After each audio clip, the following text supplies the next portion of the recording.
An airtime moment can best be described as an element that throws you out of your seat, although it's usually divided into two varieties, with floater being the more gradual, sustained variant, and ejector being the sharper, more aggressive pops. In some situations, there may also be floodjector airtime, which either describes airtime with strength somewhere in the middle, or airtime that starts in that it feels like one type of airtime but then progresses to another. Now, I've ridden nearly 450 roller coasters, and a lot of them offer some sort of airtime. However, there are a couple in particular with out-of-body moments that are either aggressive, extremely sustained, or both. In an effort to highlight my favorites, this video will encompass my top 15 favorite airtime moments I've experienced in the US. Now, there are 3 disclaimers. 1, I will not allow any first drop to make this list because that's a topic for another day. 2, I will be limiting 1 element per coaster. And lastly, 3, because I don't want this list filled with the same Camelbaks and bunny hills, I will be very strict when it comes to featuring similar elements on similar rides. This is done to keep things fresh and because other manufacturers besides RMC deserve a place to shine too. With that being said, please be sure to give me a like and subscribe as I count down the top 15 best moments of airtime in the United States. Kicking off the list is the small Camelbaks on Goliath at Six Flags Over Georgia. Now, most B&M hypercoasters tend to have a lot of floater airtime hills but nothing more. Goliath may start off this way, but the last few hills on the ride are profiled so that you get legit sustained ejector airtime. You start with 2 parabolic Camelbaks, but then there's a turn into this small bunny hop that also gives ejector. Progressively, the airtime becomes less sustained and more powerful, which is a great change of pace for a ride like this. Coming in at number 14 is the launch top hat on Wicked at Lagoon. If you ask someone what their favorite element at Lagoon is, they will probably say the first drop on Cannibal. But Wicked starts up with one of the most surprising elements I've ever experienced, to the point where I would actually take it over that element. It begins with the vertical launch, which I know what you're thinking, this video isn't about your favorite launches, why are you even talking about this? Well, I'm talking about this because this launch somehow provides airtime and I don't even understand how. You feel out of your seat the entire way up, but if that wasn't enough, the steep descent offers a pop of ejector on the way down. The variety between floater and ejector on this top hat isn't what I was expecting, but it's for that reason that Wicked became my second favorite ride in the park. At number 13 are the ending bunny hills on Thunderball at Luna Park. One of the more polarizing coasters in the US, offers a very rough and uncomfortable experience, but a very fun layout that makes up for it. One of the reasons I say this is because of those last 2 airtime hills, the ones that take place right before the corkscrew.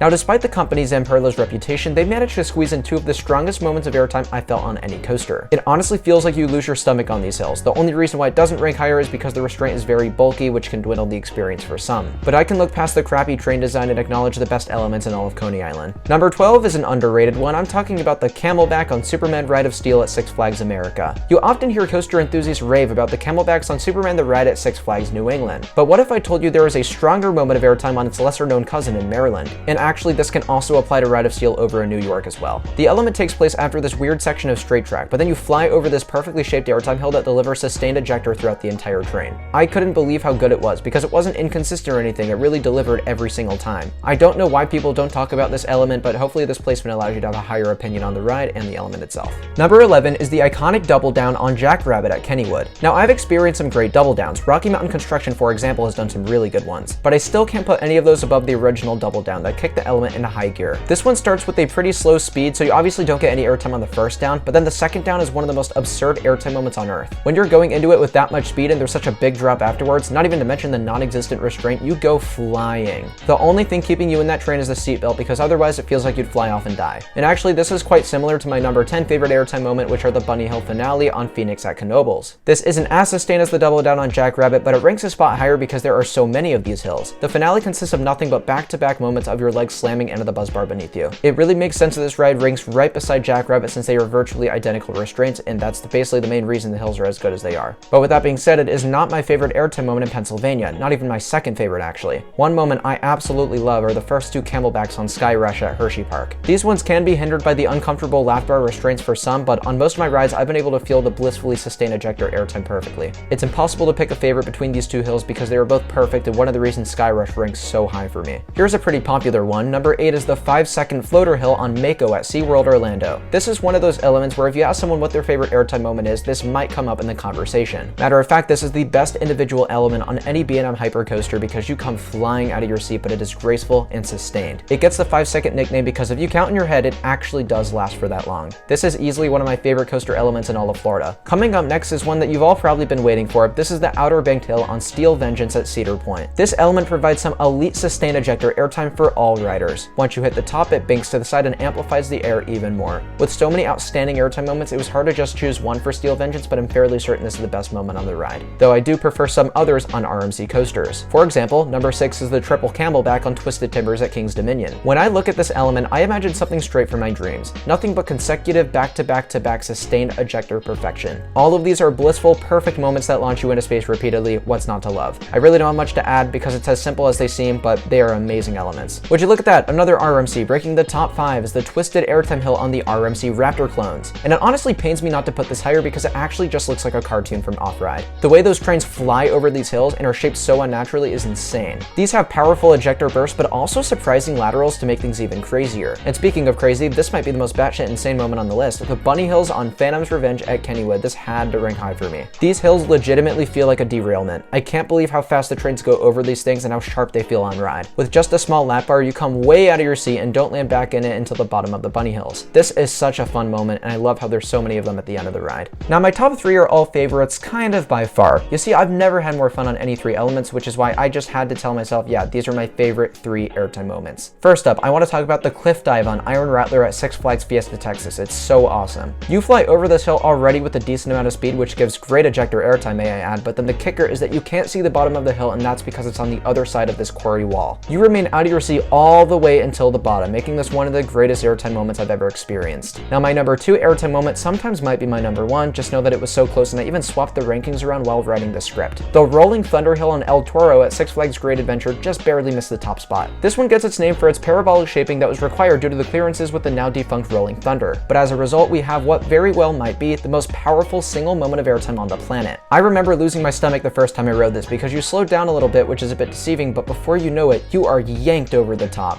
I honestly felt like I was on a catapult and was about to be launched into space. But maybe not as much as my number 1 airtime moment I've experienced, and this really shouldn't come as too much of a surprise. It's the quad down on Lightning Rod at Dollywood. I think what made this element so good is even when this ride was running slow, you would still soar over these hills. You would continuously be launched out of your seat. These were extreme ejector pops back to back. Something I noticed about this element is that the park markets it as 4 consecutive hills, but if you were taught how to count in kindergarten, you'll know that this is 6 airtime moments back to back. There's an additional small hump right before the decline down the mountain, and another additional hump right afterwards with all that speed. For the sake of this ranking, I'm considering all of this to be one moment because they are seamlessly connected together and flow just as well as the 4 main hills flying down the hillside. This might be my favorite element I've ever experienced on a coaster, so I had to give it the number 1 title. Everything from the terrain, the airtime strength, and the consecutive nature of it makes it such a fun experience. With that being said, I'd like to hear from you. What are your favorite moments of airtime on a coaster? Are there any I missed out on or any spots that you would change? Let me know down in the comments below. If you enjoyed this video, I'd really appreciate it if you could like this video and subscribe, as it really helps the channel out more than you can imagine. Thank you all so much, and I'll see you very soon. Bye, guys.